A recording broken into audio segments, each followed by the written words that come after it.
నాగాలాండ్ లో సడన్ గా ఒక యాక్టివిటీ పెరుగుతుంది.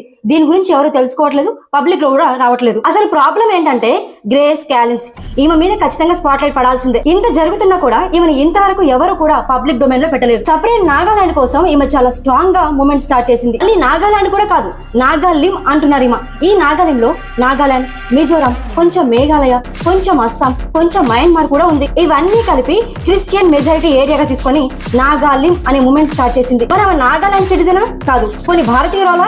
కాదు.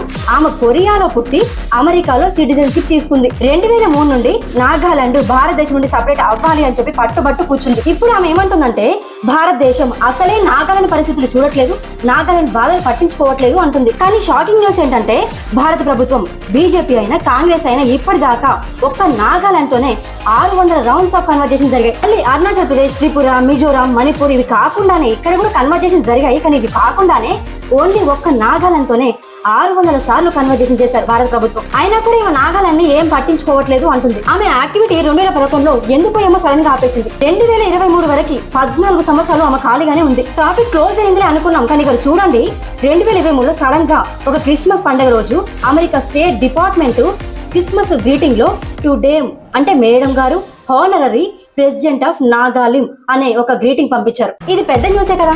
మనమే ఒకవేళ పాకిస్తాన్ పై ఉన్న కోపంతో బలూచిస్తాన్ కి లెటర్ పంపిస్తే, లేదంటే చైనా పై ఉన్న కోపంతో తైవాన్ కి లెటర్ పంపిస్తే వాళ్ళు ఊరుకుంటారా? కానీ అమెరికా వాడు మన భారతదేశంలో ఉన్న నాగాలాండ్ కోసం ఎవరికో లెటర్ పంపించాడు. ఇంకా ఈమె ఏమంటుందంటే నాగాలాండ్ లో క్రిస్టియన్ పాపులేషన్ ఎక్కువగా ఉంది. ఈ క్రిస్టియన్ పాపులేషన్ కి వ్యతిరేకంగా ఒకవైపు హిందూ భారతదేశం ఉంది, మరోవైపు బుద్ధిస్ట్ మయన్మార్ ఉంది, ఇంకోవైపు ముస్లిం బంగ్లాదేశ్ ఉంది, ఇంకోవైపు కమ్యూనిస్ట్ చైనా దేశాలు ఉన్నాయి.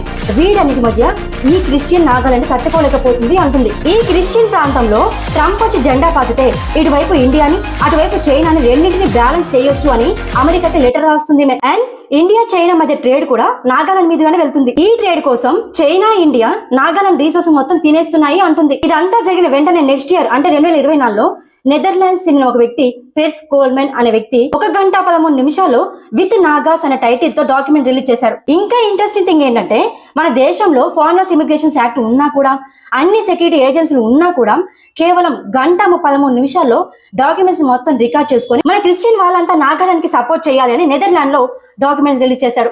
ఓవైపు బంగ్లాదేశ్ కూడా నార్త్ ఈస్ట్ రాష్ట్రాలపై పడుతుంది. పాకిస్తాన్ ఐఎస్ఐ కూడా నార్త్ ఈస్ట్ రాష్ట్రాలను ముక్కలు చేయడానికి ప్రయత్నాలు చేస్తుంది. ఓవైపు ఏమో అమెరికా, ఇప్పుడేమో నెదర్లాండ్స్, మళ్ళీ ఇంకోవైపు ఏమో చైనా. మన దేశంలో ఉండే ఖలిస్తానీ వర్గం కూడా మాకు భారతదేశంలో ఉండడం ఇష్టం లేదు, మేము బాధపడుతున్నాము, అరుణాచల్ ప్రదేశ్ వాళ్ళు బాధపడుతున్నారు, చైనా అరుణాచల్ ప్రదేశ్ ని ఆక్రమించుకోండి అని సపోర్ట్ చేస్తుంది.